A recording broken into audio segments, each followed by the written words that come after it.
Rain falling here in Chapel Hill as we get things started. Nothing too serious, but could cause some slipping and sliding as the second all-time meeting between the Tar Heels and the Mercer Bears is underway. Sit back and enjoy this one. North Carolina 5-0-2. A win or a draw tonight, and the Tar Heels are unbeaten through their first 8 games in back-to-back seasons. Kind of hard to believe, but the last time North Carolina did that, unbeaten through 8 back-to-back years, you got to go all the way back to 1981 and 1982, when the head coach of the team was the man for whom this facility is named, Anson Dorrance, your former head coach for the Carolina women's team. It's an honor to play on this field. It's one of the most, if not the most beautiful stadium in the country, and he has a legacy to show for it because of the tenure he's had, both with the men's side and the women's program. Coached both teams through the 1980s before focusing solely on building the dynasty of Carolina women's soccer. Here's an early potential chance for Mercer. 9 in orange is Barzi Blama. SoCon Freshman of the Year a season ago, goes down in traffic, and the ball will roll away for a Carolina goal kick. If I'm Barzi Blama, I'm attacking on that left side, looking to get a shot off early. You want to test a goalkeeper when you come into this game, and you know Mercer has nothing to lose. So if they can attack with some conviction and get numbers around the ball, I think they'll be really successful. And Brianna, the Bears are rested. They have not played in a week. They did not have a weekend game, partially because the Southern Conference only has 6 schools that play men's soccer in it, so they're not in conference play for another couple of weeks. Their last action, a 2-1 road setback, also here in North Carolina against Davidson last Tuesday. Brad Russo, the head coach of the Bears, he admitted, yeah, I think the travel that we had undergone early in the season, going to Florida, going to Kansas City, going up to Davidson on a quick turnaround, it caught up with them a little bit. He said that's not an excuse. He's not in the business of making excuses. But for a veteran leader like Coach Russo, who has to schedule so many non-conference games, it's a factor, and he was happy to have a week rest before this big matchup tonight. I also loved how he mentioned the confidence he has in his group of players. There's a lot of experience on this side, and booking games against teams like Carolina will really show them what they need to work on, especially if they have hopes of reaching the NCAA tournament and securing a victory. Yeah, securing a victory, the operative phrase there, because Mercer's been a regular in the field of 48 for men's soccer. They've been 5 of the last 7 tournaments, just haven't advanced. And so Brad Russo said, you know, in order to advance, you're going to have to win a tough game on the road against a team like a North Carolina. So a group this year that contains 12 seniors, he wanted to challenge them in the regular season so they'd be ready for that kind of environment come November if they're fortunate enough to make it back to the tournament for a 6th time in 8 seasons. Over the ball for the Bears, it's Aaron Pondeka. First start of the season for Pondeka, trying to get the corner turned against Charlie Harper, and defended well by the Carolina product from Australia. Charlie Harper does a wonderful job just guiding this to keep Pondeka from getting a good shot off. He ends up winning it and draws a foul for the Tar Heels. Aaron Pondeka, he's the brother of Woody Pondeka. In fact, there's a couple of sets of brothers in the starting 11 for Mercer. There are 2 Pondekas from Dallas, Texas, and there are 2 Igards from Snellville, Georgia.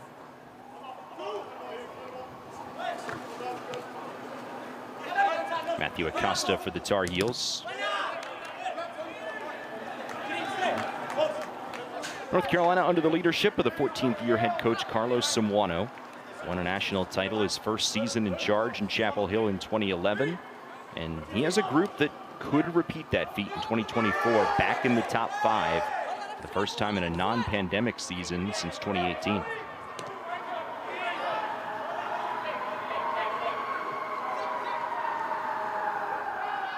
Riley Thomas, senior captain, 15 in white. He's a Georgian native.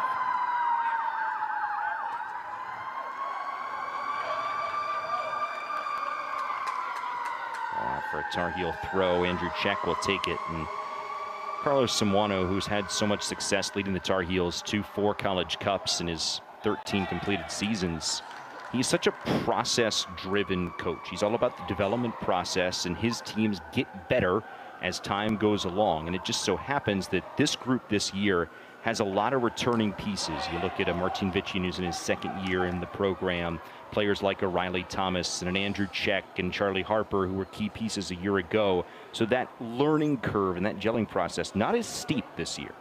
I'd also say that Coach Samwano does a wonderful job just preparing his players for these moments. If you look at a player like Riley Thomas, he's played in multiple positions on the back line and has become a leader figure for this team.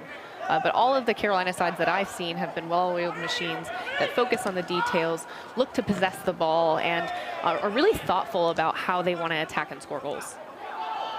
I was reading an interview that Carlos did with the Daily Tar Heel not too long ago, and he talked about how it's rare for his team to put together a game plan that focuses on the opponent.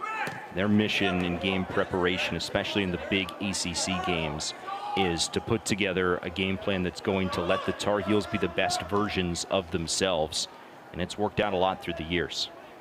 I'd say that the focus on the opponents is evident through their success on set pieces, because they see where the weaknesses are and how they can expose those so they can create opportunities for the Carolina Tar Heels. Perhaps an opportunity here. Check outside of the box. Drops it back for Luke Hilly.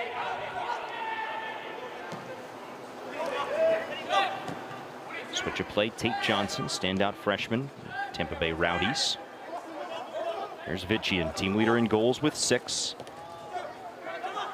Nice connection with Matthew Acosta. Cafaro, beautiful ball to Acosta.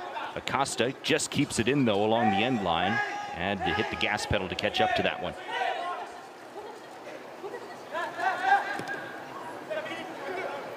Too heavy on the touch for Tate Johnson, leads to a takeaway for the Bears. Last action for the Tar Heels was on Friday. 2-0 win in a Tobacco Road Derby against NC State, handing the Wolfpack their first loss of the season.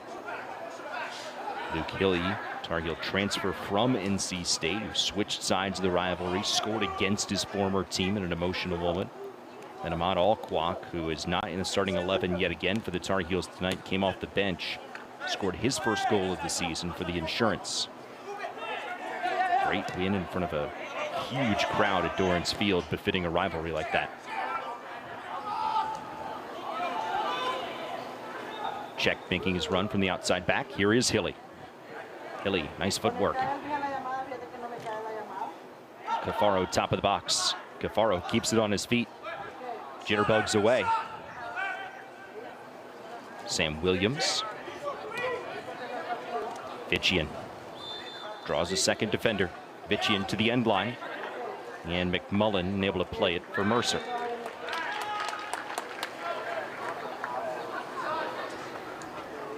Carolina being able to sustain some early possession here, Brianna. Yeah, you'd see them attacking on the flanks. I think when Vichin had that isolation on the left side, he was looking for a runner to maybe get that cut back. He's kind of sizing up the defender, looking to create that separation, and then the timing of the run, and then the service has to be on. But I think we'll see a little bit more of that from Vichin tonight.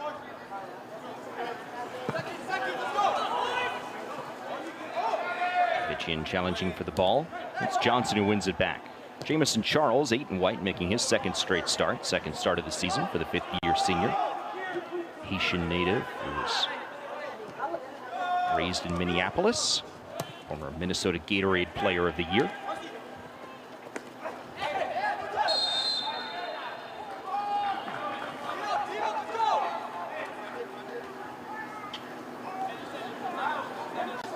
This will be a Mercer throw. Bears content to take their time to get over to it. There's Barzi Blama, Snellville, Georgia native. All SoCon second team, in addition to being named the SoCon Freshman of the Year last year. Stand corrected, it's not a throw-in, it's a free kick for the Bears, so it was a foul. Over the ball for Mercer, 8 in orange is Carlos Santamaria, the goal scorer in the 2-1 defeat against Davidson last week. 6 in orange, Tomas Morales. And it's Santamaria who bangs it on goal. Headed on and just over the bar. What a chance for Mercer on the set piece.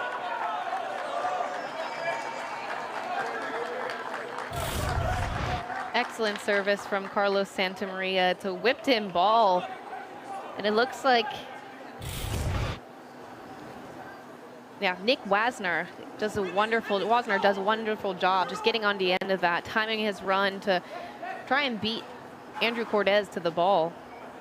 Fortunately, he gets under it, and the flight of the header goes over the bar. That would have been a major momentum swinger early on for Mercer to come on the road and take the early advantage. Wanzer took the shot as one of those fifth-year players utilizing the extra year of eligibility. He's already got his degree in finance from Mercer University, pursuing his MBA now. We talked to Coach Russo, Brianna, about was it a hard process to convince those players with the extra year to come back? And he said, not this year. Those guys wanted another crack at it. They won the SoCon last year, and there's a lot of very open and honest talk around the Mercer program about going deeper in the tournament. That's what they want to do. I think it's a testament to the culture that they've created. It shows that they have a strong bond where the players want to be a part of this group. They trust their coach, they trust the vision of the program, and they want to make history for the Mercer Bears. Brad Russo was saying that he's been there now in his 17th season in Macon, Georgia, and yes, the championships are fun. Yes, the winning is fun as Cafaro slips on the wet grass, but what fills him with a lot of joy is all of the wedding invitations and birth announcements and that sort of thing that he's gotten through the years. Nice ball forward, but a little bit too strong for Aaron Pondeca, and Cortez can gather it up easily.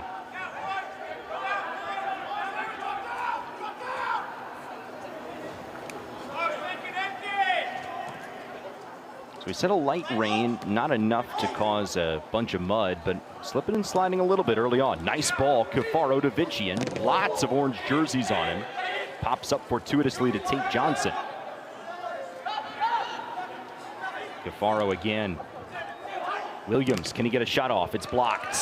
And will scoot away for a Carolina corner, their first of the game.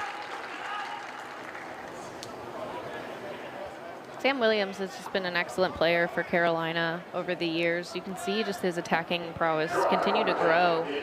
He's historically played deeper in the midfield as a 6, and he's showed his distribution, but I'm really excited to see him more involved in the attack and linking up with guys like Martin Vician. We'll expand more on Williams and his adjusted role after this corner. It's an in-swinging ball. Bounces free and scoots into the corner, where it will roll out, and it'll be a Mercer goal kick.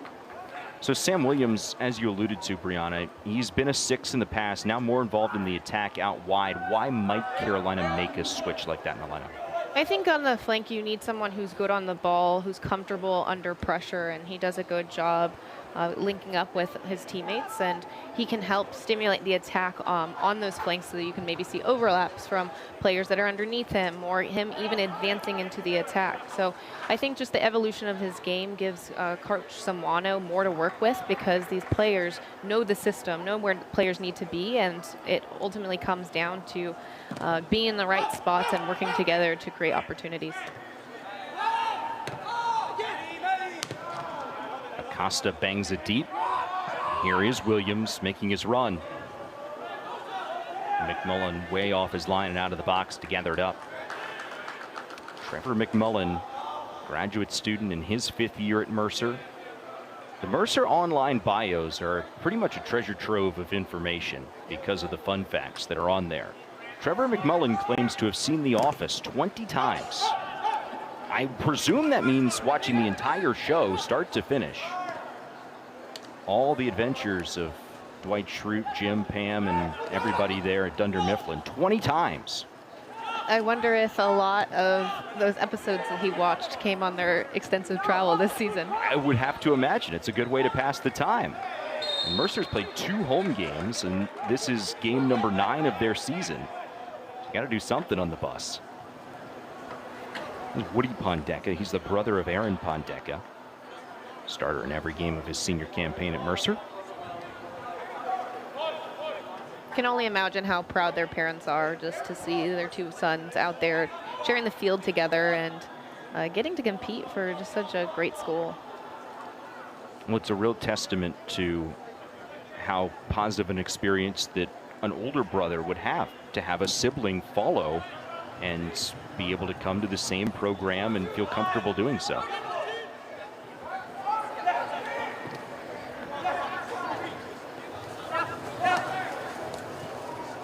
Vichian. Good find by Acosta, sends it back for Harper. Tar Heels will build up the right flank through Andrew Check.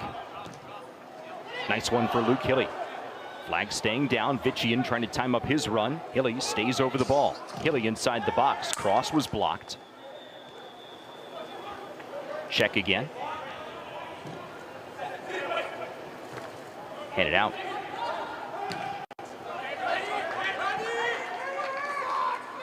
Lama. Thomas stepped into the passing lane. Lama and Aaron Pondeka have been able to leak out on the counterattack, and they've been 1 or 2 connections away from creating a real quality chance through the transition game.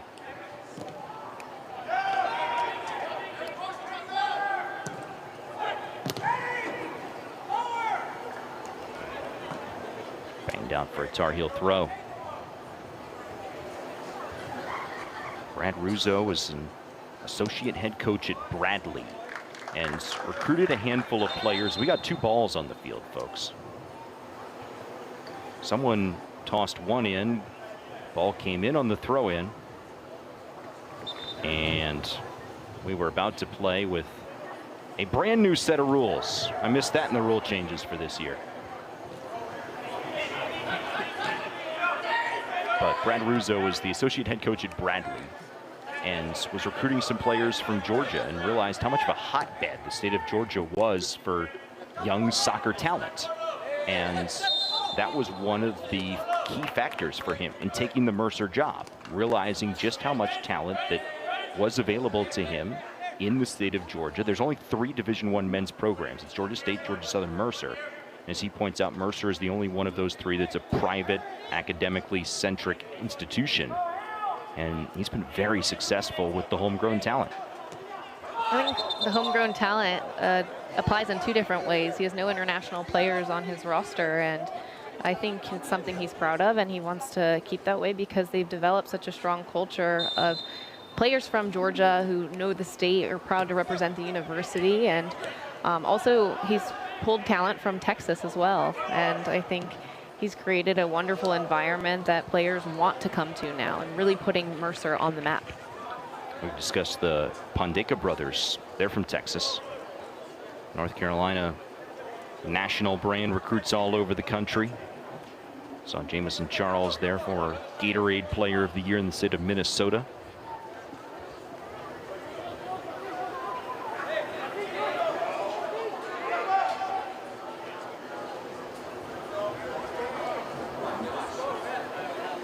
Definitely a deeper bench for the team wearing home white tonight.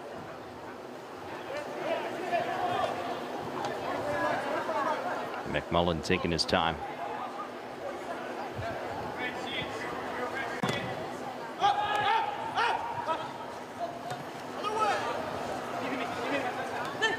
Tate Johnson on the overlapping run. Ball is played out. Maybe a miscommunication there. Saw Johnson throw up his hands, was frustrated as he threw it into space, and there was no one there for Carolina. On the flip side, Brianna, if you're Mercer here, what do you need to do to sustain some more possession as this half wears along? I think it's being patient. Once they do win the ball, how do you secure that first pass and then find your shape? You don't want to be in too large of a shape because then the distances grow too large. And if you lose it over distance, it's hard to press it right away. And I think those are some of the issues that they're seeing because when they turn it over, Carolina is able to sustain that possession and really take space and get into the attacking half. Tar Heels have gone down the right flank a lot through Luke Hilly. Defended well, though, as the ball rolls out. Carolina's had the possession, but quality chances have been few and far between. The shot number favoring the Tar Heels 2-1. Neither team has put a shot on goal. Mercer Bears have done a wonderful job just clogging the middle and making it hard for Carolina to get quality shots off. As a result, Carolina has had to settle for the flanks, but we've seen inconsistent service. I think the Tar Heels, when they've been at their most successful this season, the buildup has gone through Juan Cafaro, 10 and white, 4 assists on the year, and he's finally fully healthy this year. and someone that's battled some injury the last couple of seasons. It'll be Cafaro who kicks that ball right there to Tate Johnson for the restart. But Cafaro and his connection with Vitchian, it's almost instincts that are on a different level early on in this season. Vitchian's more like the hold-up 9 that can turn under pressure and get his own shot off. And you see Cafaro, just the ability he has on the dribble, it opens up defenses and creates slots to play through balls for Vitchian. Anybody's game that he reminds you of at all? Cafaro? Cafaro. I'd say that his game reminds me a lot of like Riyad Mahrez when he like cuts in and drives inside. Obviously, Riyad Mahrez is left-footed and usually is on the right side of the field, but I think it creates a lot of good looks for his teammates, and Juan Cafaro has shown that with the assists that he's had on the year. Cafaro had both assists for Martin Vitchian. Vitchian had his brace in 8 seconds against FIU earlier this year. It's an FIU team that eliminated Mercer from the NCAA tournament a year ago. Johnson receives it back, crossed into the middle. Hilly can't get a shot off cleanly. Talk about clogging space. Just not really a lane there, even though Hilly touched it right in front of goal. Keeps the pressure up, and eventually the chance will fizzle out. In order to open up space in the central part of the box, they're going to have to probe. So if that means playing the ball, drawing Mercer out to create space in behind, they're going to have to be patient. They're showing the patience in the back half of the field. But for players like Cafaro, he's going to have to find players to link up with so that they can ultimately get in behind and then have more quality chances at goal. Heavy possession belonging to the number 3 team in the nation. The Tar Heels last were ranked in the top 5 in a non-pandemic season, so not counting the 2020 into 21 season. It was split between the fall and spring. It was 2018. That was the last time the Tar Heels were number 1.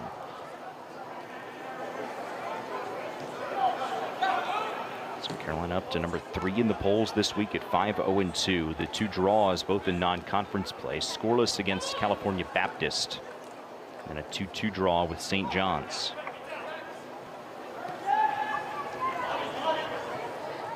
Check on the overlapping run.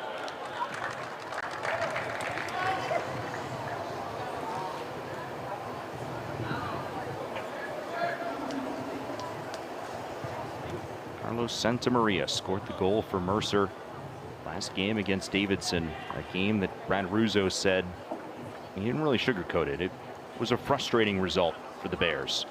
They'd had 5 straight clean sheets earlier on this season. A couple of those were scoreless draws, but still 5 straight clean sheets, and then a 3-3 wild draw on the road at Kansas City, and had scored an equalizer against Davidson. We're headed toward at least another draw on the road, but then gave up a PK in the 77th minute.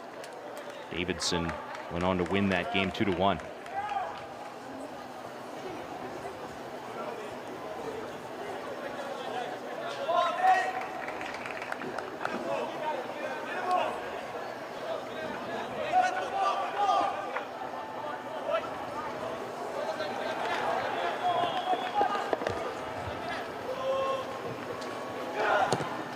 Santamaria serves it just past the top of the 6th. The first ball headed out by Carolina. It'll be a Mercer corner.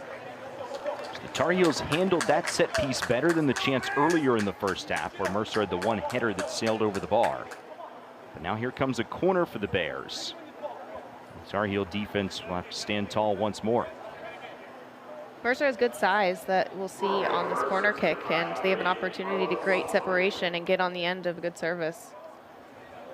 If they can capitalize on these attacking opportunities, it'll make the game flow much better for them, since they haven't sustained more of an attack in the attacking third. It'll be Santamaria to serve it once again. Bounces free past the far post, and Carolina will take possession back. A couple of subs here for the Tar Heels. And it's a pair of recent goal scorers. Ahmad Alquak scored the insurance goal off the bench against NC State on Friday night. He'll replace Juan Cafaro. Luke Hilly will also have a seat, and in comes Lucas Ross. How's this for a success rate? Lucas Ross has taken 2 shots as a Tar Heel. They've both been on goal. They've both found the back of the net. They were earlier this season against St. John's and against Duke. Shoot or shoot. He's 100%. Exactly. So you can't, if you don't shoot, you won't score. Love the fact that he's taken 2 quality shots and they've resulted in goals. You miss 100% of the shots you don't take, and in Lucas Ross's case, you make 100% of the shots that you do. Junior from New Jersey, didn't play either of his first 2 seasons, but has become a key depth piece for the Tar Heels this year.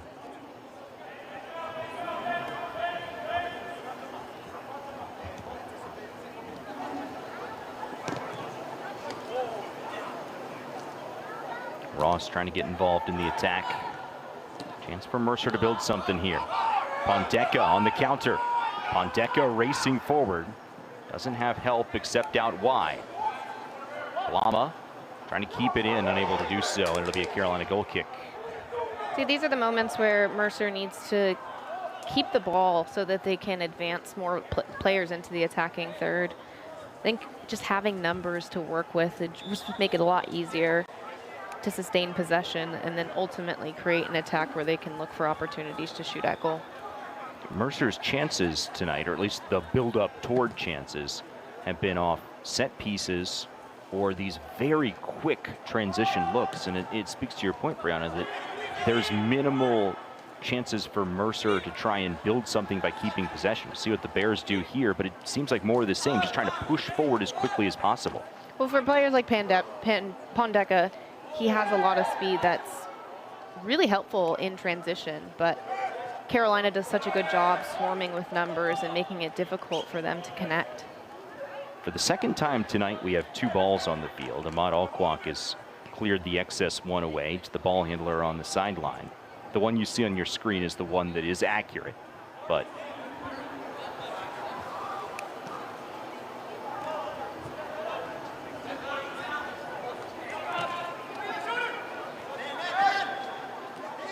I think that last one that got on the field came out of the stands somehow.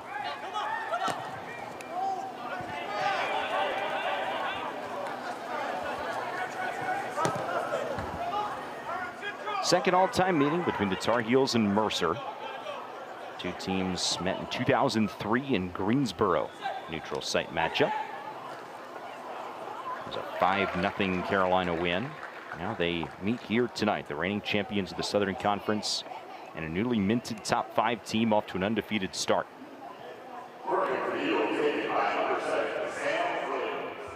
Here's a Carolina corner, their second of the night, and Sam Williams to take it. Tar Heels have taken 4 fewer corners in each of their last 3 games.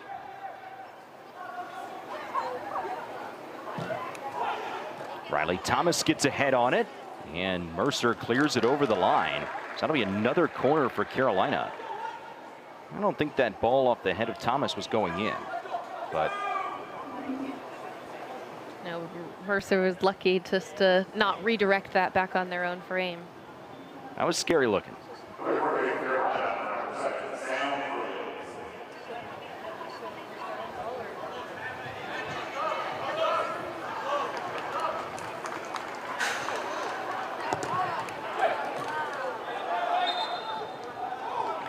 Again out by Mercer, so another corner. On a lot of these set pieces, it looks like Carolina's trying to target the front post. It looks like they see some space right outside the 6 that they can attack. Ball goes top of the 6. First ball was handed out by the Bears. Matthew Acosta for the Tar Heels wins the second. Ross the substitute. Ross. Comes Mercer on the counter. Bit of a jersey grab from Acosta goes uncalled. Well, referee tonight, Daniel Shank Moreno, is letting Mercer play the advantage. Now he says back it all up. I think that's a professional foul from Acosta. Just slows the game down, allows Carolina to regain their shape.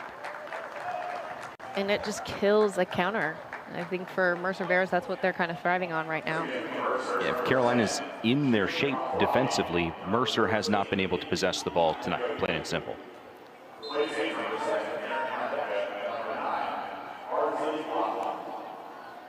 Couple of Mercer subs. Ihi Imuwu, sophomore from Marietta, Georgia, who started last game against Davidson, is in. Also Shagun Afalabi, Atlanta, Georgia senior, transfer in from USF.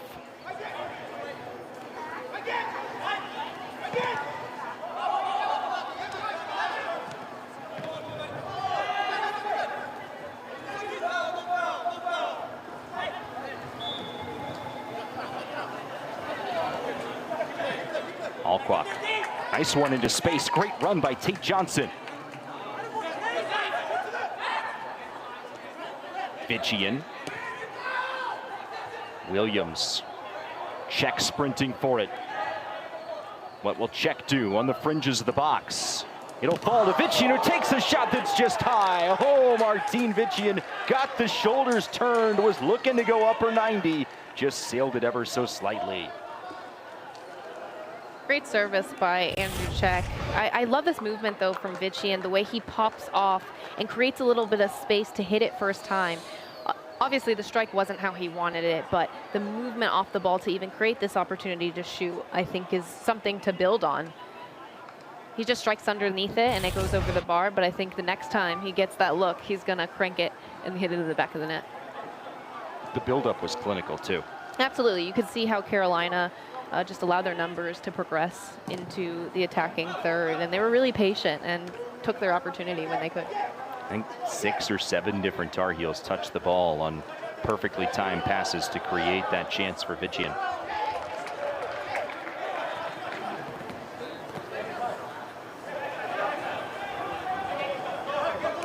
Tate Johnson, freshman who's played in all but one game this season. The one game he missed, he was serving a red card suspension. Had a dubious college soccer debut, if you will, picking up 2 yellows in the opener against UAB, having to sit out the next game after the red card. Has not picked up another booking since. I think you learn from those moments. No coach would be happy about some yellow cards when you enter a match, but I think it all comes with maturity and knowing how to manage the game. Of course, every referee is different, and part of the maturity is just figuring out how that particular game is going to be called on a given night. Absolutely, absolutely.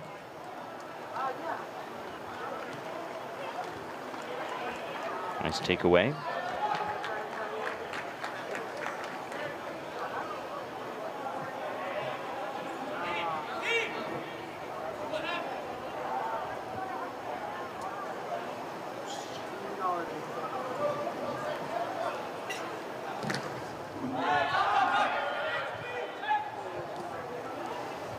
Sam Williams. Check and Williams interplay. Switch the point of attack.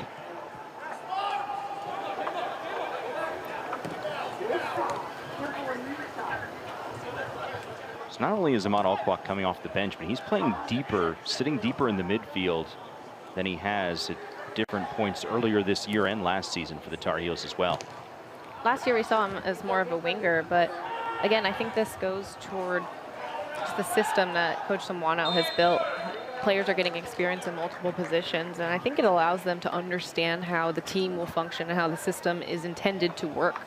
Because if they know where their teammates are going to be, it's easier for them to link up, find passes, and create opportunities for the team. In some ways, Lucas Ross's rise reminds me a little bit of Alquak. It's just a player that's been on the roster, didn't appear in a game for 2 years, and then junior season breaks out as a goal scorer. Alquak had the extra year of eligibility, so he's now in his 3rd season of playing and occasionally starting for the Tar Heels. Ross has 1 more year after this one. But time in the system leads to development. And it's about making your moments count. You have to convince your coach why you should get minutes every day. And if you come out with a great attitude, if your defensive work rate's good and you're making things happen, that's how they build trust with their coach. And Ahmad Alquak has done a wonderful job of doing that over the last 2 seasons. Harper leapfrogs over the ball. Ball stayed in. Here's Alquak.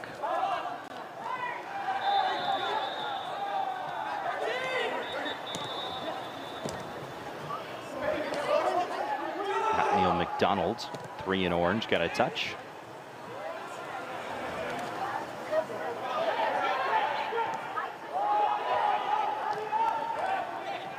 We're starting to see a little bit more of a rhythm here from the Mercer Bears. I'd love to see them even condense the spaces more, like, and get closer together so that it's easier to keep the ball. But you're seeing these tight combinations, and looks like a promising attack so far. Ball played into the box. It'll bounce to Cortez, but you're right, Brianna. That is the longest stretch of sustained possession, especially in the attacking half of the field for the Bears tonight. As we get later into the first half, I think Mercer's confidence will continue to grow because 0-0, you know, anything can happen between the end of this half and the start of the second half. Alquak bringing it up for Carolina, but a lot of orange bodies in the channel.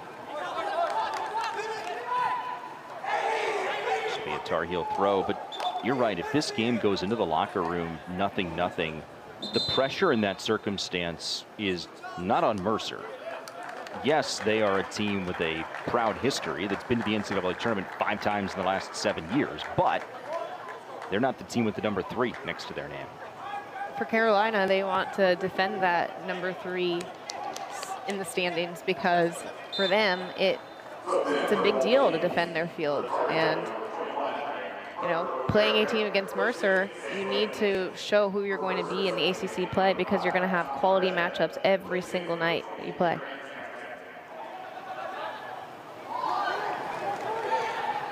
Parker O'Farrell had come off the bench for the Tar Heels as Williams will sit for the final 8 minutes and change of this first half. Parker O'Farrell's another player who's seen time in different positions on this Carolina side.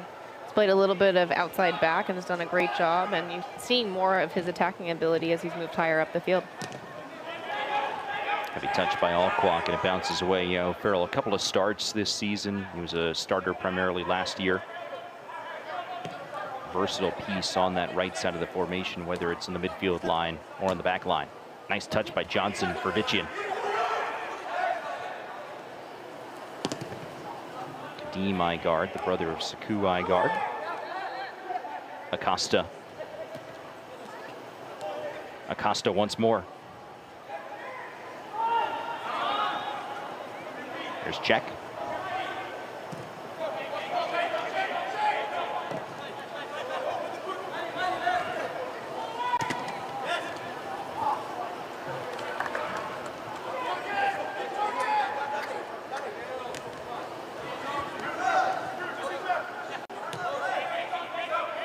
One shot advantage for Carolina. Neither team has put a shot on frame tonight. You know, that's something that the Tar Heels won't be happy with. They hold themselves to a high standard, so heading into halftime, they want to continue to push for quality looks on goal.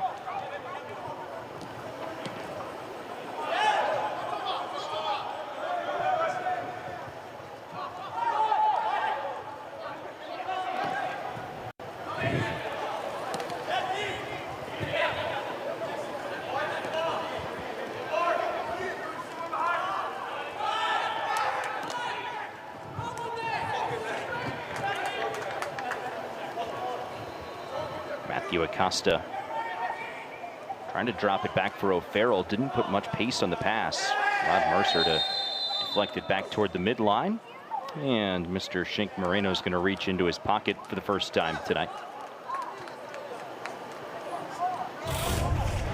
Just a late challenge for a ball he's not going to get to. Jameson Charles does a good job clearing it away before being cleared out himself, but draws a foul for Carolina. I think here Shagun Afolabi is not going to be happy about picking up a yellow so early in the match. First card of the season on Afolabi. Atlanta native who left the state of Georgia to go play at USF for the Bulls, using the last year of eligibility back home in the Peach State.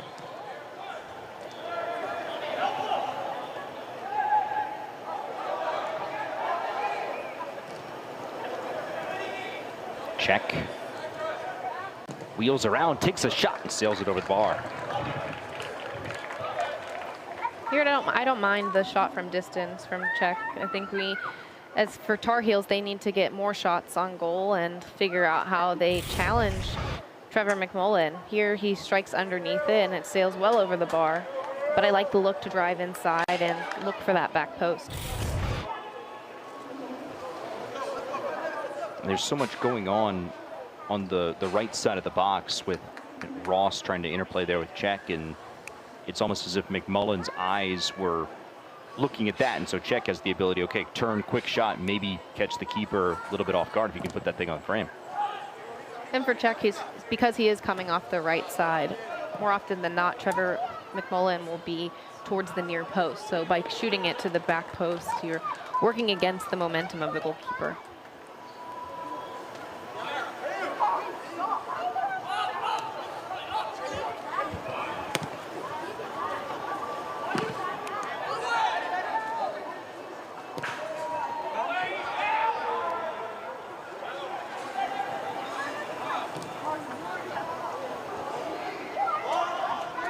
On 4.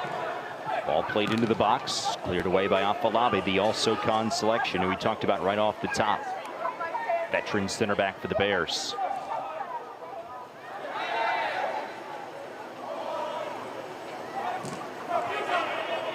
Ross back for Charles. Riley Thomas, the captain. Final 4 minutes of this scoreless first half.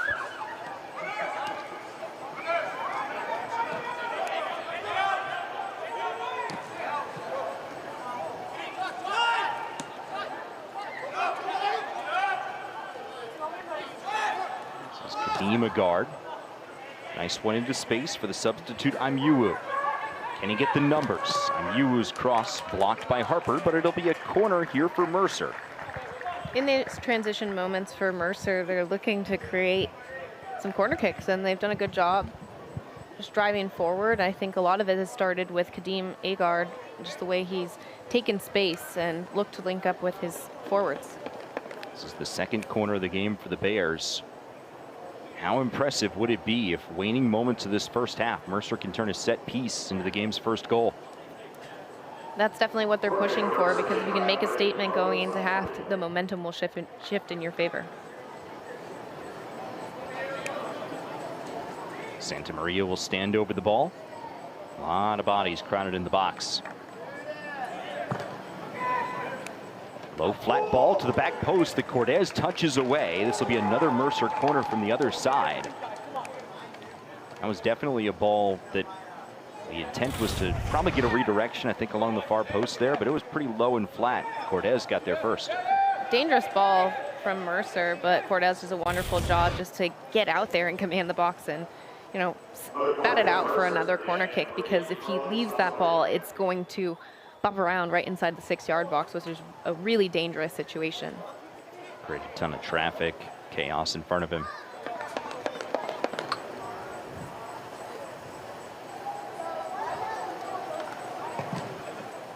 More arc on this one, headed toward that far post and bounces wide. Goal kick forthcoming. That was a great look for Igard. He's been someone who's been so decisive on set pieces and in the attack, even though he's a player that plays on the back line. Gets up and over the back of Charlie Harper, but it was the right thought to head it low and across the frame, because it gives a chance for it to be redirected. Even though Mercer can't score on either of those set pieces, you're Brad Russo. You got to be pretty pleased with what you've seen out of your team tonight, going on the road. And he said his team's mission tonight would be to stand up to the fight, always be in, regardless of the fact that, as he said, this is probably his team's biggest challenge of the regular season.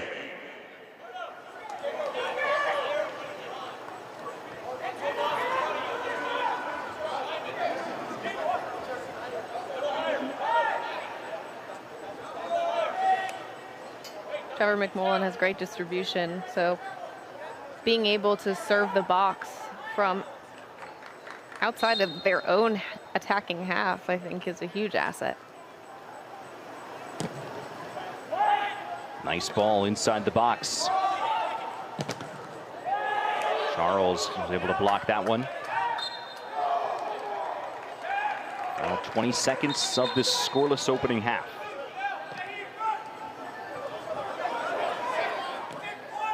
Last push for Carolina. Ross racing forward. Out for a throw, but not enough time to do anything. Well, Brianna, we are scoreless here at the half. Mercer hanging in there with the #3 team in the nation. I think for Mercer Bears, there's a lot to build.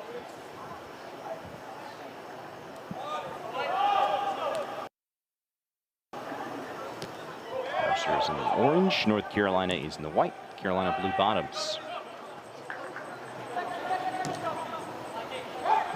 Just the second all-time meeting between these two programs. Mercer has just one win all-time against the ACC and only 2 draws. This is their 33rd matchup with an ACC program. They are 129-2 all-time.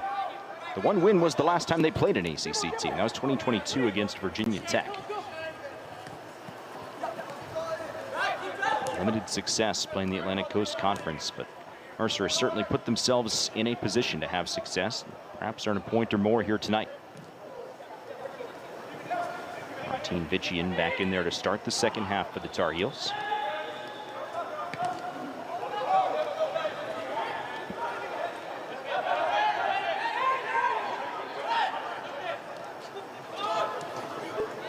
Blama on the ball for Mercer. Blama evades a defender. Another ball sails onto the field.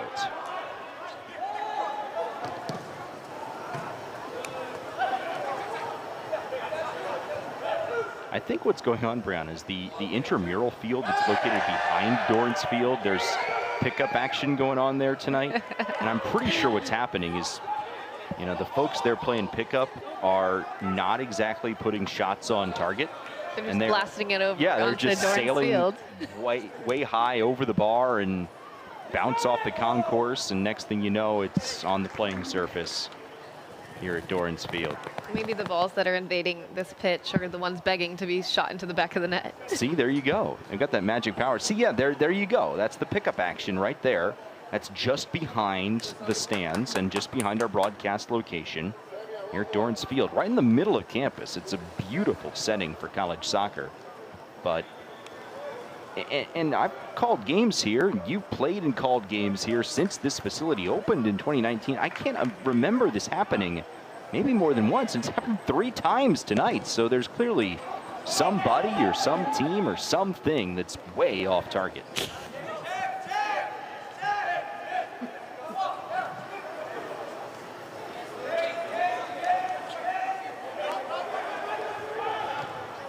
Meanwhile, back to the action. Ball out of bounds and a Mercer throw.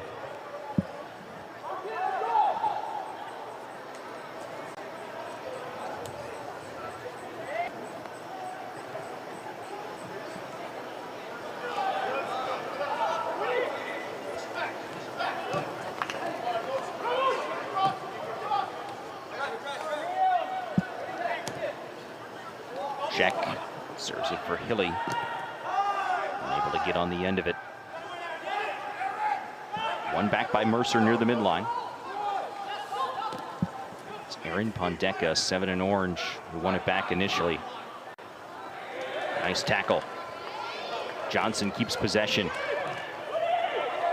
Connecting forward, looking for Hilly. Hilly drops it back. Vichian, nobody there for Carolina, though, right at the top of the box. Pass didn't have enough on it to get over to Williams. Tar Heels will keep up the pressure, though. Johnson and Vichian weren't on the same page, and it'll roll to Trevor McMillan, the keeper.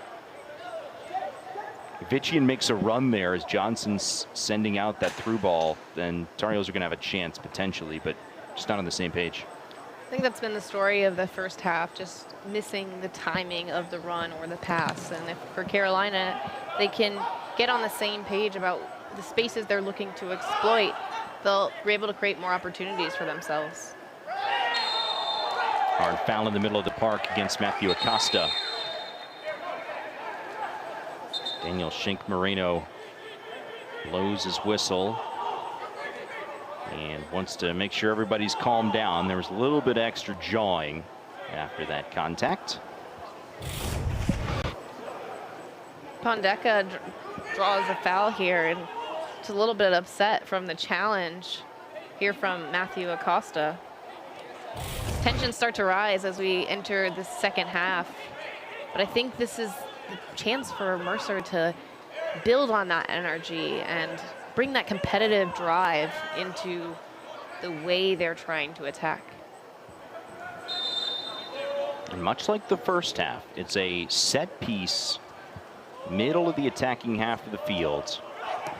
Will it turn into a chance for the Bears? Guard heads it on. Second ball. It's banged away by Johnson. Sent back in. Nice header. Check sends it away. Mercer got 2 chances to send it in.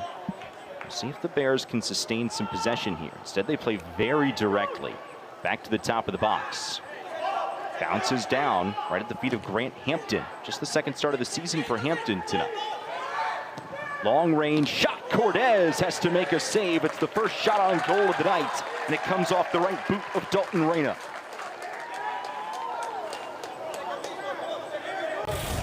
What a way for Dalton Reyna to come into this game and get the first shot on goal. I love how the way he strikes it, and he hits the lower left-hand corner of the goal and forces a save from Andrew Cortez, who does a good job to scramble and secure that ball, because otherwise Afolabi was right there to touch it away.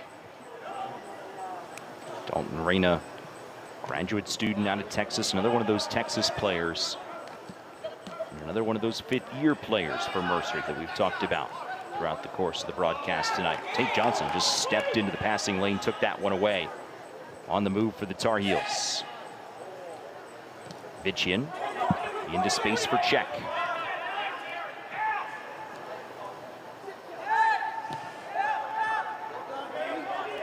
Gaffaro back around. Still loose in the box. Charles challenging aggressively and commits the foul. You're seeing a lot of the experience on Mercer's back line, just the way they continue to clog the central channel and make it hard for Carolina to get numbers centrally to find shots or even get combinations. Experience, the operative word. Goalkeeper and the 4 players on the back line are 2 graduate students and 3 seniors. And it's players that have played a lot of soccer on winning teams for the Bears. And they know what it takes to get good results, and you have a level of expectation when you've played with players for a certain amount of time, because you know what they're going to do. You know the roles and responsibilities that will enable your team for success. Brad Russo scheduled as tough as he did this year because he had 12 seniors on his roster, because he had a group that he felt was capable of winning the Southern Conference once again. Mercer picked as the preseason favorites in the league, but they don't just want to win the league. They want to go deeper in the NCAA tournament. You need to play tough games like this, he said, in order to prepare you for those experiences come November.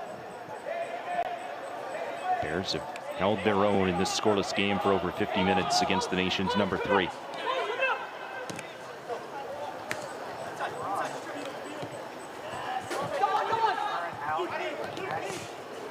Check. Fires off a cross.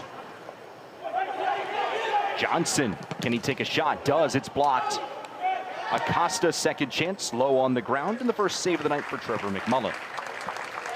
Carolina's done a good job with their countermeasures, and what I mean by that is they're sealing the box to make sure they can win it back right away, because for Mercer, they're only leaving 2 attackers high, which leaves a surplus of numbers back for Carolina, and they're squeezing the space and allowing second and third opportunities to attack the box. Create those extra chances. Correct. Other direction, and a foul on the Bears. Physicality starting to pick up here in the second half. Just the second time that these 2 programs have met, first since 2003. A handful of players on both rosters were not alive when these teams played in Greensboro at a neutral site game at a UNCG tournament 2003.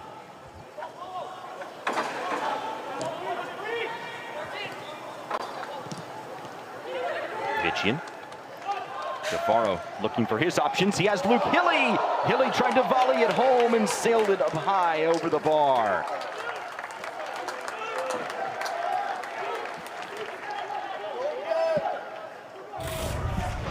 Just an excellent ball here from Cafaro, just how he bends it across the back line. You see the bounce right before it reaches Hilly. It's another great run. You see the counter movement to get on the back shoulder, but here when it bounces, you need to hit down on the ball to keep it underneath the bar. You can see Hilly quite literally kicking against that padded area. It's not bricks. It looks like it's bricks. That's an optical illusion. They're trying to fool you, really. It's actually padding back there, but you can see him kicking it out of frustration. Definitely frustration. The finish is easier said than done, but you know, you have to account for the bounces that may come on the end of a service and just open your hips so that you can hit down on it. Obviously, Hilly has a lot of experience and he's a clinical goal scorer for the Tar Heels, but he's going to want that one back. Leading goal scorer for NC State a season ago, entered the transfer portal. Went from Wolfpack Red to Carolina Blue, but he's a player who had a relationship with Carlos Samuano and the Carolina coaching staff. Grant Porter, who's been Coach Samuano's longtime aide in his entire career in Chapel Hill, but that relationship went back to when Hilly was being initially recruited out of high school, so definitely not foreign for the two sides to create a partnership this year. Johnson slides, keeps it alive. No one was there, though, for Carolina.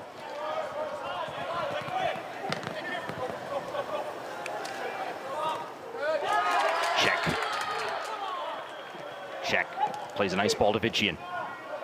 Fitchian tumbles as the light rain continues here at Dorrance Field.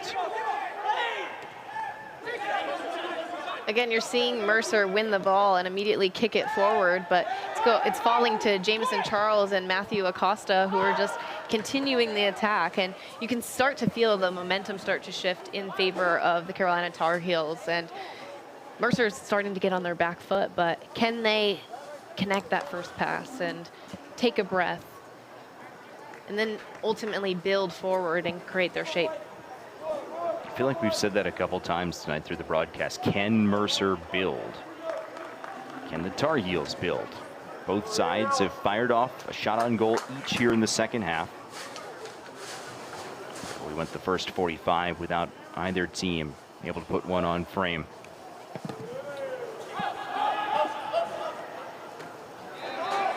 Long one was won by Acosta. Hilly over the top. Williams making his run. Well defended there. That was Hampton that heads it out. Grant Hampton, 6th game played, 2nd start for the Savannah, Georgia native. Another one of those homegrown products from the state of Georgia.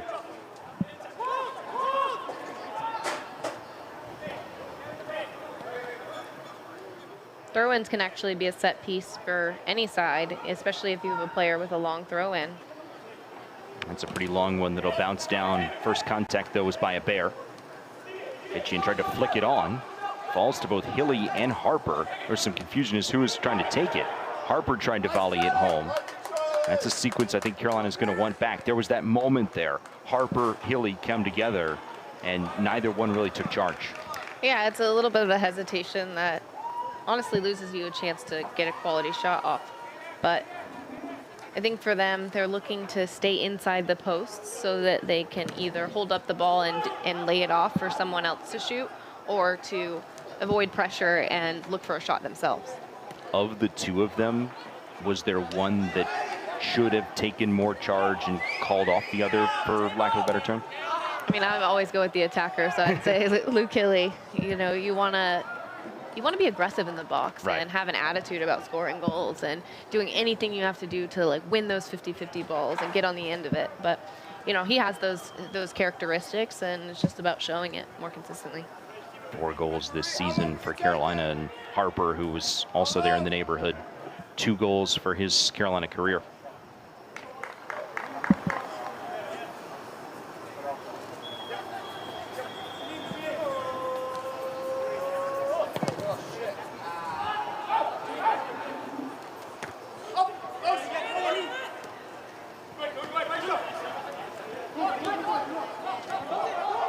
Reyna.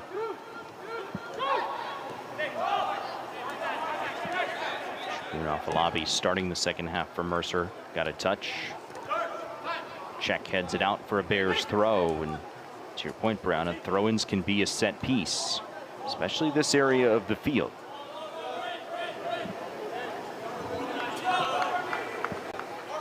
I'm interested to see if either of the forwards in Afolabi or Prondeka can hold up the ball. Because if they can hold the ball inside the 18-yard box, then Carolina has to be really decisive about when they make the tackle because it can result in a foul. Instead, the Tar Heels able to clear it away. Mercer will keep some possession. Swing it back in toward the far post. Cortez out and is fouled anyway. Cortez took a shot there. It was Kadeem Agard that contacted him.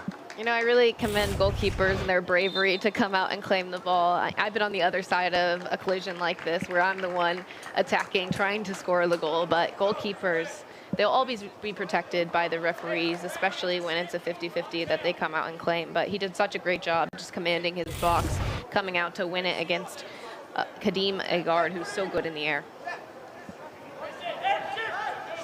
It's good to see Cortez continue on. A stalwart between the pipes for the North Carolina Tar Heels over the last 2 years.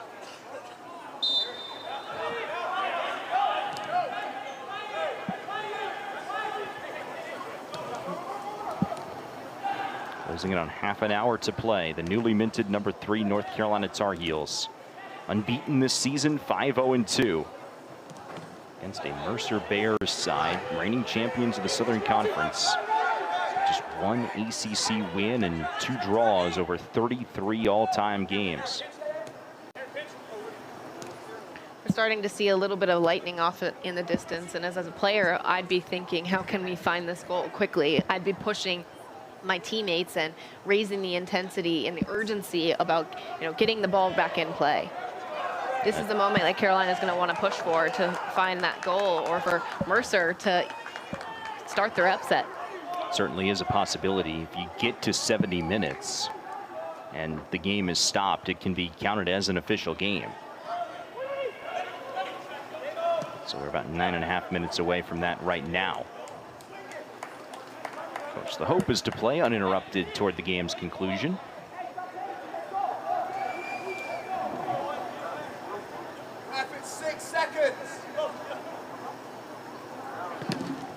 McMullen, he has a strong leg.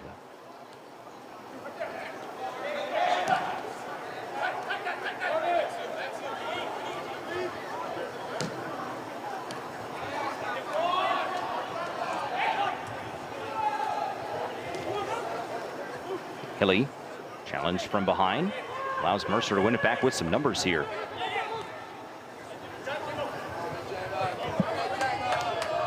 Played by Jamison Charles to take possession back for the Tar Heels. Shaq racing forward. Shaq cuts inside. Lays it off for Cafaro. Acosta for Williams.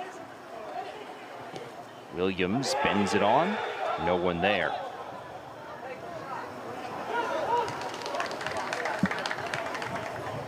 Mercer will make a couple of substitutes here.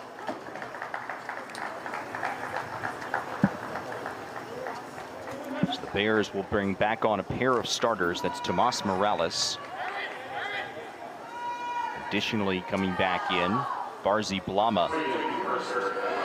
So Blama, reigning Southern Conference Freshman of the Year, a second-team All-SoCon pick last season.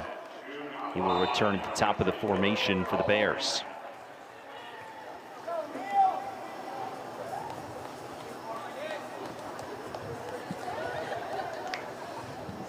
Blama on his official bio says he's a self-proclaimed comedian.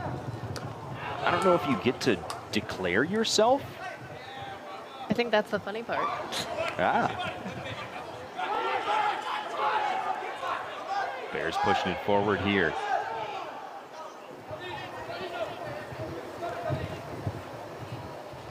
Acosta ushers it toward the corner. Out off Mercer for a Carolina goal kick.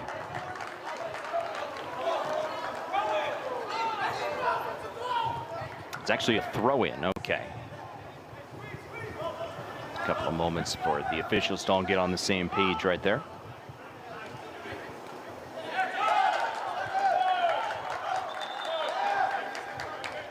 It's good organization from Mercer here just to lock in that throw in, make sure everybody's marked up and make it difficult for Carolina to get the ball in play.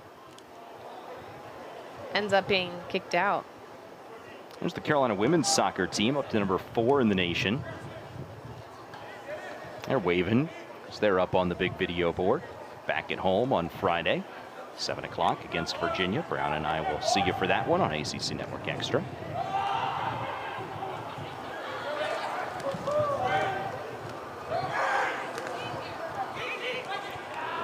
Bouncing around inside the box. Chance here, Morales, and Check cuts it out for a Mercer corner. There are a couple instances there where Carolina needs to keep their feet and continue to move because it looked like a little bit of stabbing defensively. You'd see them trying to get organized ahead of this corner kick here for Mercer Bears.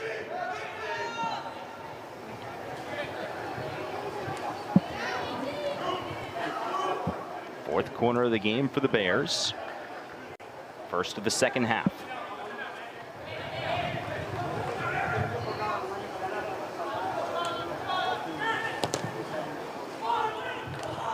First ball headed out by Williams.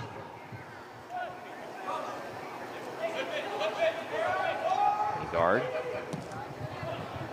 Sent back in across the box. Santa Maria. 1v1 now against Czech. Santa Maria trying to cut in, looking for a shooting lane. None there. Cafaro will lead the counter for the Tar Heels. Just a smart bit of play right there from Sam Williams, just to reset the play, allow Carolina to get their shape. That's the experience that Carolina has, and just being able to identify when they can transition and get forward versus when they can go back, get their center backs on the ball, and then go again. Cafaro's night comes to a close. One will have a seat. Ahmad Alquak will come back in. Member in men's soccer this year, only at the Division I level.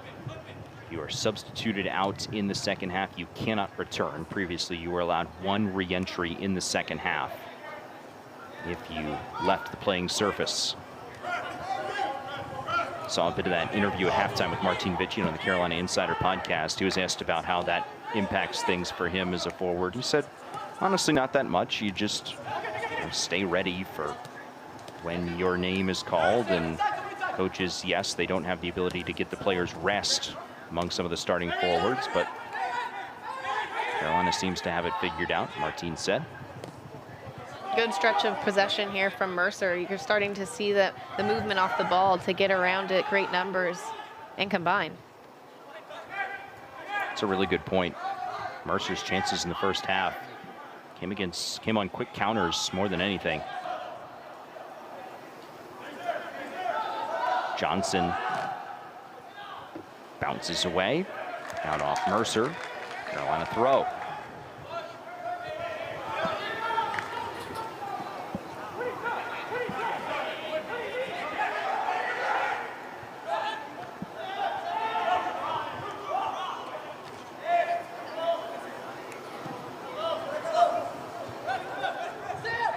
Sam Williams. Long one past Hilly. McMullen able to gather it up. Williams had a lot of orange Mercer Bears uniforms around him there.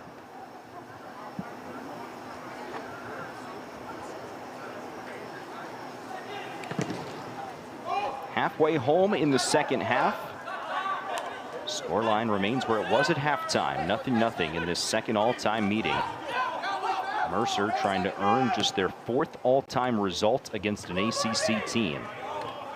Trying to earn a result against the number 3 team in the nation. North Carolina in the top 5 for the first time in half a decade.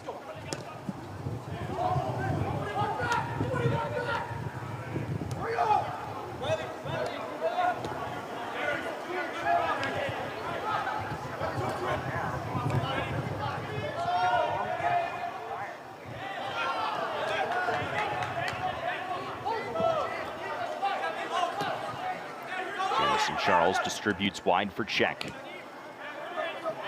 Fitchian 1v1. Chipped it on, and a hustle play there to clear it out. Hampton played it away. It will be a Carolina throw.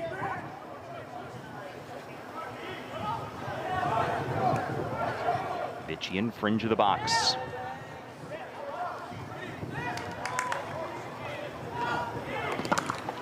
Cross blocked, banged away. It'll sail over the end line, so it will be a Tar Heel corner. First corner of the second half for Carolina.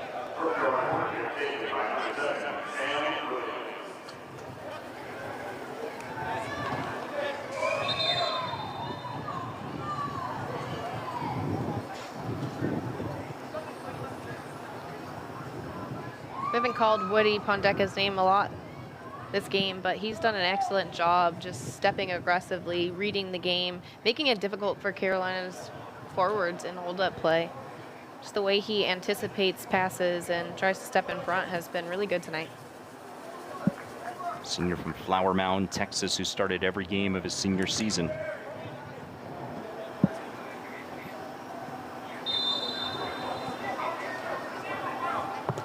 Williams corner. Acosta is going to get the chance to shoot this. Instead, drops it off for Harper.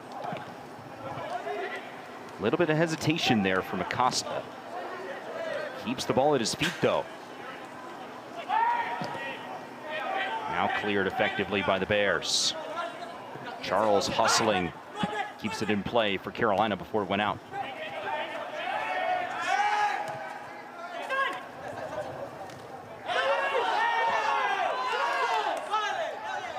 This will be a Mercer throw, and the Bears starting to show some energy with their body language here. They exude confidence in the way they're going into tackles, the urgency that they're playing with. The way they're communicating, too. I think it's contagious when you bring that energy and belief into your team. Remember, they've had a week of rest and training. They didn't play over the weekend. SoCon doesn't start league play until October the 5th. It's been a week since they last played against Davidson, a result they called frustrating. Alquak takes a low shot, easily played by McMullen. And while that was a relatively easy play for the Mercer keeper, Alquak showed no hesitation in taking the shot. And I think if you're Carolina, you will definitely live with that, because at this point, pressure McMullen a little bit, see if one goes in. Yeah, and even when Alquak drives inside, the shot could be deflected off of somebody as Mercer retreated back toward their goal. All told, it's a second save for Trevor McMullen.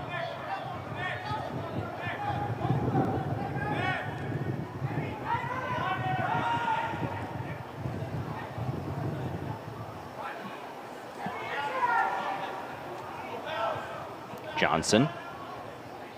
They'll watch it roll away. Carolina goal kick. Substitution for Mercer here.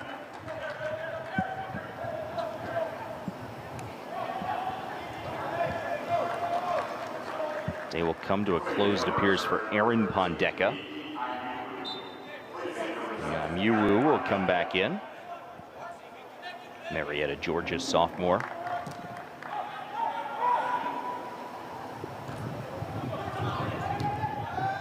Hilly. Nice ball for Sam Williams. Williams in pursuit. McMullen clears it. Right to an orange-clad teammate.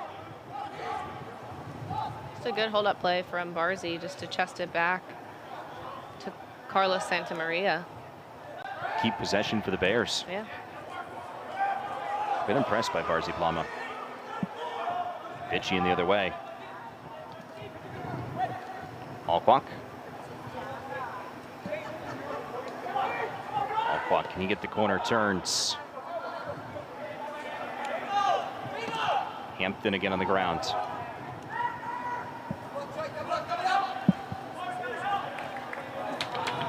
Charles, who poked it away.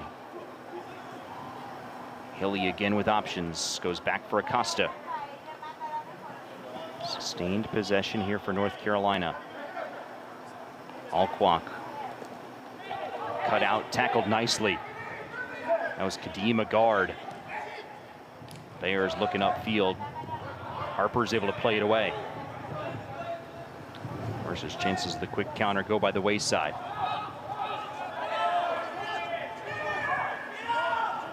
Here is Blama.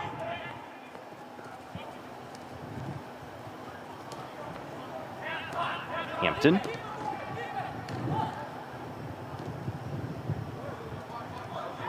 Sustained possession and build-up for the Mercer Bears here.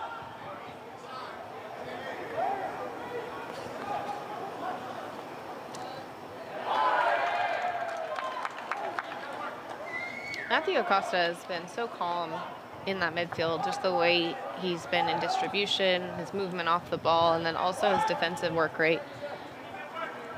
He's like kind of an unsung hero for the Tar Heels because he's not going to see a ton on the stat sheet, but he does do a ton to ensure that Carolina retains possession. Same with Jamison Charles. Sought-after player in the transfer portal coming in from Rutgers. Another transfer, NC State's Luke Hilly takes the shot. McMullen right there on the far post.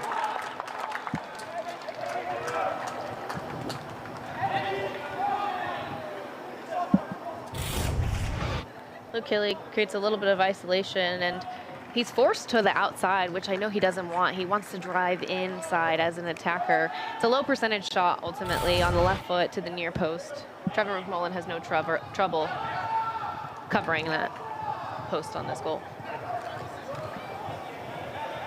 Ball bounces harmlessly to Andrew Cordes.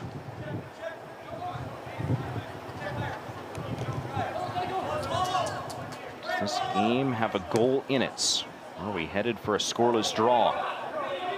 Draw that would keep the Tar Heels undefeated. Undefeated in the first 8 games in back-to-back years. First time since the early 80s. Williams takes a shot. Oh, Sam Williams just barely can't put that one on. Wow.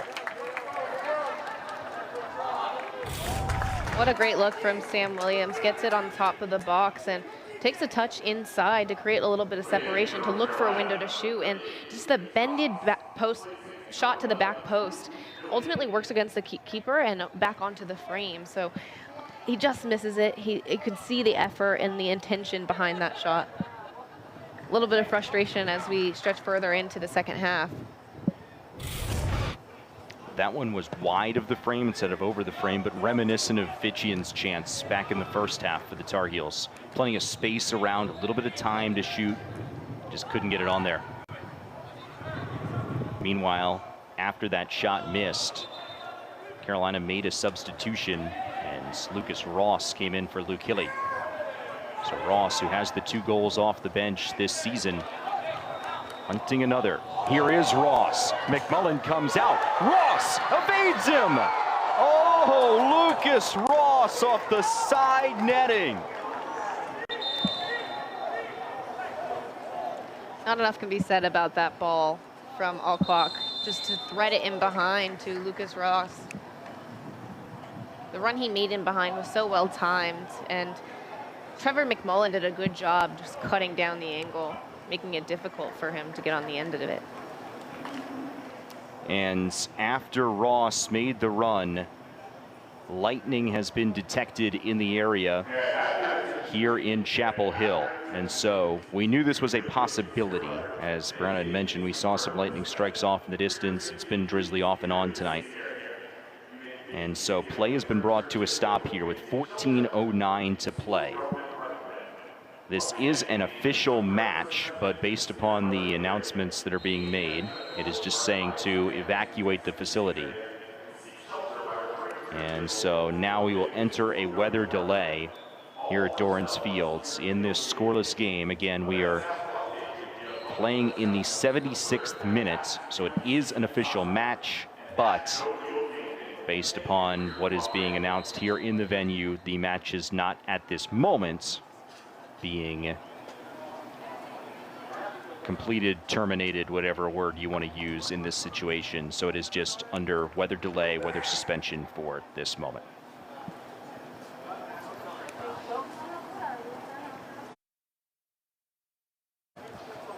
And so Mercer and North Carolina will head to their locker rooms. Stay tuned here in Chapel Hill. We'll let you know, and we'll be with you if play does resume at any point here tonight. We'll let you know if this game also would end in a scoreless draw. Stay with us.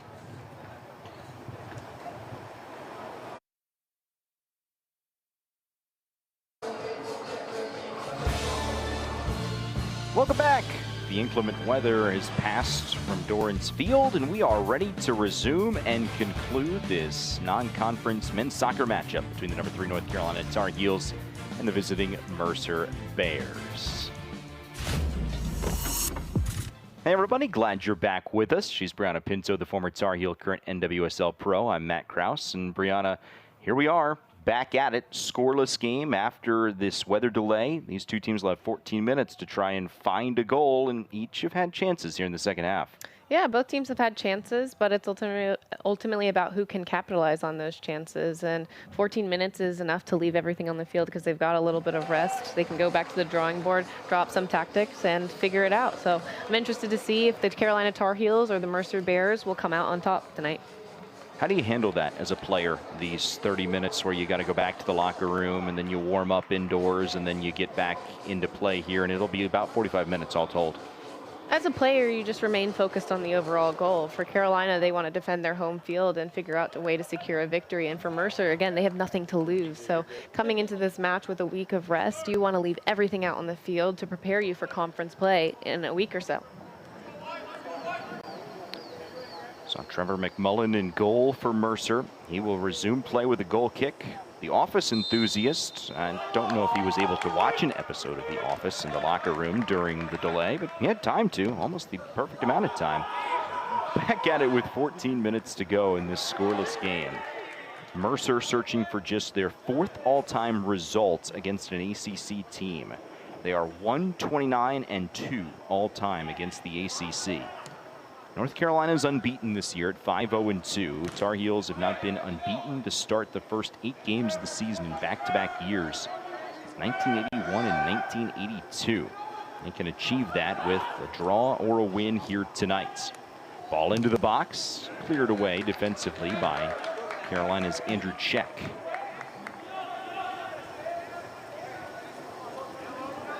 Shot number favors the Tar Heels 15-5. Shots on goal 3-1 Carolina. All those shots on goal have come in the second half of action for both teams.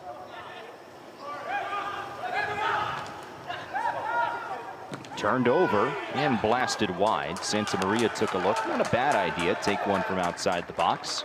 Could not put it on frame though. Carlos Santamaria shanks it a little bit, but it's the right idea to be on the front foot, looking to get on the end of the bouncing ball that was on the top of the Carolina's 18-yard box. I think in these final 13 minutes, you've got to push forward and get shots off when you can. We've used the phrase that Mercer has nothing to lose, playing with house money, etc., a couple times tonight. And I think that especially applies coming back after the delay, because if you're North Carolina, you had even more time to think about how you're the team with the number 3 next to your name, hunting for a goal. It's been kind of a frustrating night offensively and just hasn't worked out for you. Yeah, it's about pride. How do you figure out how to work well together and ultimately play with the intensity and the intentionality that you need to be successful? And we've seen bits and pieces of it, but it hasn't been consistent enough for the Tar Heels tonight. Worth noting, Daniel Lugo is in the game for North Carolina. Pursuit of the ball right now, number 17 in white. First time that we've seen the sophomore from St. Petersburg, Florida tonight. So Lugo steps on to replace Lucas Ross, who, remember, took the shot that went off the side of the net and then was down for a little bit. Ross has exited the game and will not return. Ball banged down the field. Mercer in pursuit. Back it goes to Carolina keeper Andrew Cortez.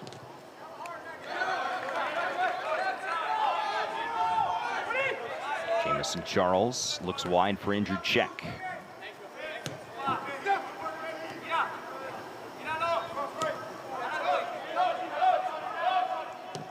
Harper up the field. Tate Johnson tries to keep it in, and it was last touched by Mercer over the end line, a Carolina corner. It's a big chance for Carolina. They want to put in a good service and give themselves the best chance to make something of it, because 10 minutes, just over 10 minutes left. Not a lot of opportunities have been had throughout the entirety of this game. Sam Williams over the ball. It's a long in swinger toward the far post. Now bounces free into the corner for Charlie Harper. Acosta.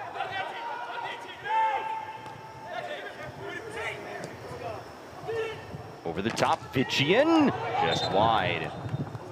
And out off Mercer, another corner. You could see how Vitchian was reading the flight of the ball as it sailed just over the back line. Great ball, by the way, but Vitchian's trying to time it and hit it first time. Decent attempt, but it's blocked by Sekou Agard. The all-SoCon defender. So now here's Williams again. Pings out to Ahmad Al-Kwak.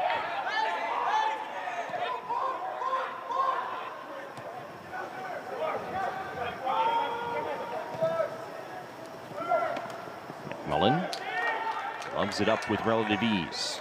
So at least for now, Mercer withstands that chance from Carolina. Couple of corner kicks. It's now up to 7 on the game for the Tar Heels.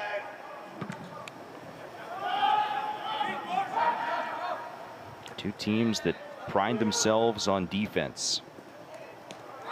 Tar Heels have conceded just 3 games this year.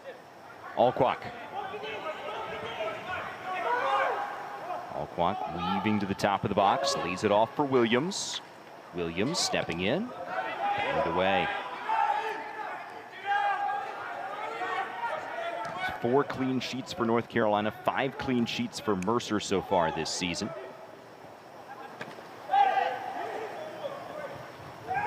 Carolina's played 1 scoreless draw against California Baptist, Mercer 2 against South Florida and North Florida. And in case you're wondering, they did play Central Florida. More scoring in that one, 3-1.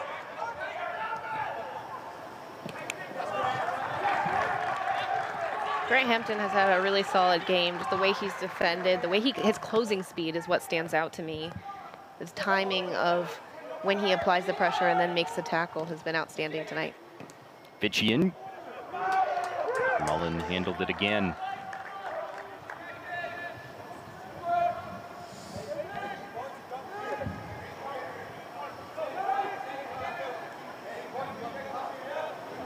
Trevor McMullen content to take his time. These Bears will have 1 more non-conference game before they start SoCon play. It'll be at home this Saturday against the Falcons of Air Force out of the WAC.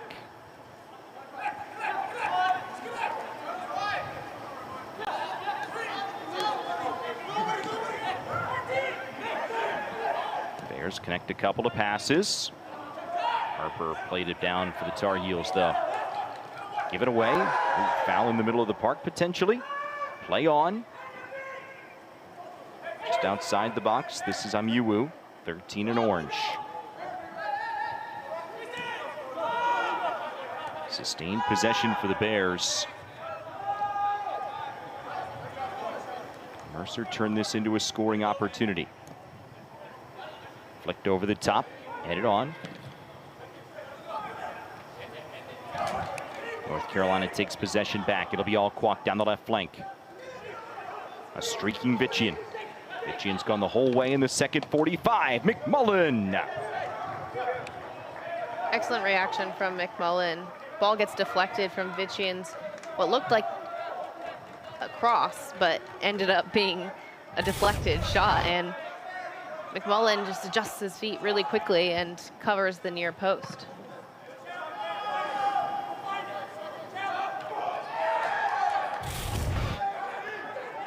McMullen, the 5th-year senior. Steady presence back there in goal for Mercer tonight. Can his offense deliver a late game winner?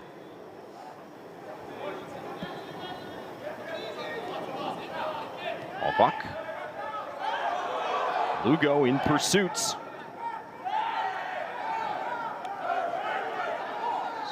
Guard again initiated that sequence for Mercer. Been really good veteran back line, as we talked about, Brianna.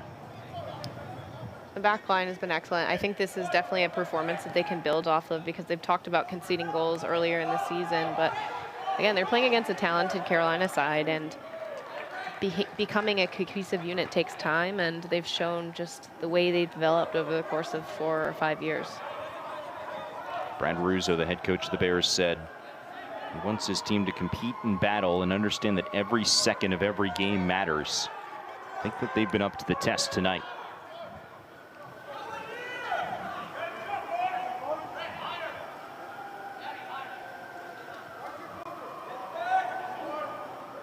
Long throw, gets into the 6, bounces back up in the air, headed down. Acosta got a touch for the Tar Heels. Mercer keeps possession though. This is McDonald. And Acosta sent it up in the air, did not go out of bounds. Something that sticks out to me is if you look at the bench for Mercer, they're all on their feet. You can feel the energy. They're cheering on the guys, and that energy is contagious because as a player on the field, you can feel it when you've got the belief of your teammates behind you. The deeper and deeper that this game goes, if Mercer is able to find the back of the net, it is all the more likely it's their second ever win against an ACC team in program history. And a lot of these veterans remember the last one in 2022 against the Hokies. And even if you don't find a goal, you held a top 5 team in the nation scoreless. You earn a road point, even if it's non-conference play, and you gain so much confidence as you go into the SoCon with that target on your back. Preseason favorites in the conference. Targeted on your back can be a good thing because it lights a fire under the players and ensures that they show up every single day. And this game is preparing them for conference play because every game matters, and you're developing the mentality to go with strength, with urgency, with commitment.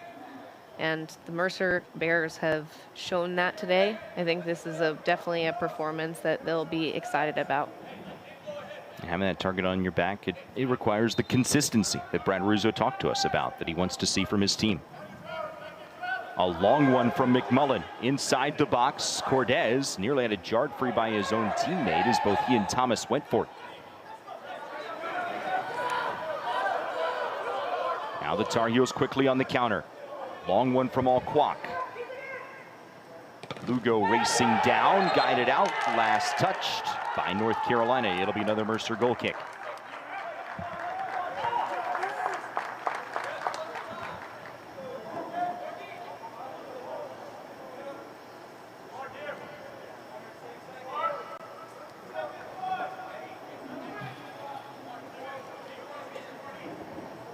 Tar Heels will turn their attention back toward conference play in the first ever conference meeting with California on Saturday night, 7 o'clock Eastern, here at Dorrance Field. Tar Heels will go out to California later this year to see Stanford, with the Golden Bears coming here. Second all-time meeting between the two. Tar Heels won a non-conference game against the Bears back in 2014 in the season opener. And aggressive play will result in a late yellow card for Jamison Charles.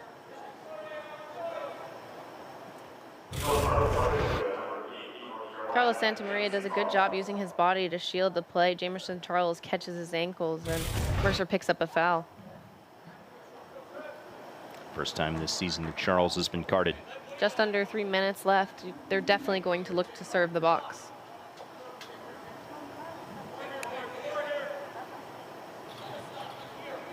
Mercer served the box off a long free kick in the first 10 or so minutes of this game. Resulted in a header that went over the bar. Nearly put the Bears on top very early. Is there a mirror image? Just a little more on target late in the game. Second ball, one in the air by Mercer. On the ground now. Carolina gets it out of danger.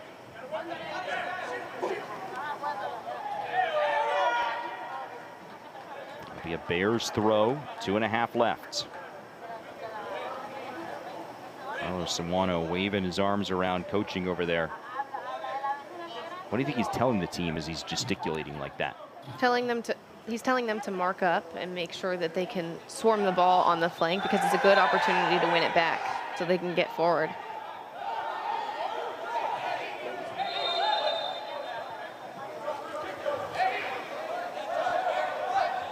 Now a yellow card. I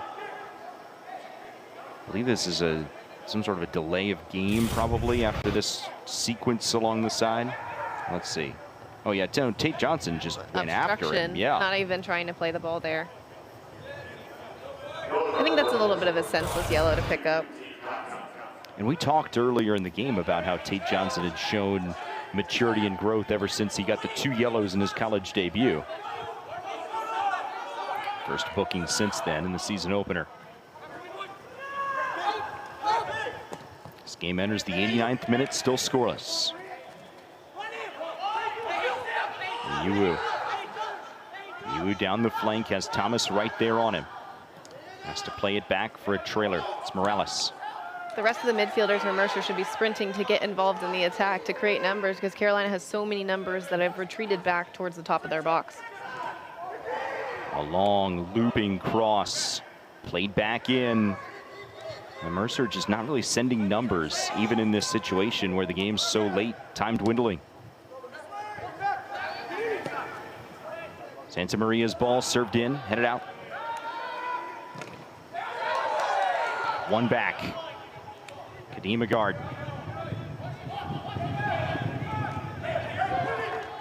I really do like the defensive effort from the forwards, specifically Barzi Blama.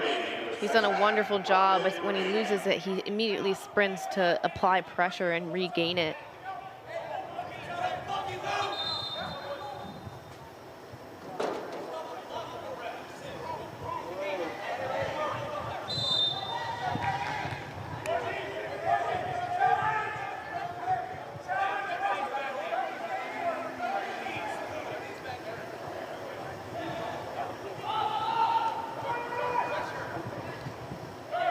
Out wide. Into the corner it goes. Clock deflected it away. It's another Mercer throw. Final minute. And the Bears pull it out here. Steal a road win for their second ever triumph against the ACC.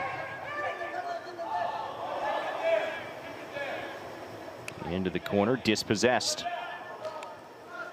Kept alive, under 20 seconds left, ball batted out, and this will be a Mercer corner.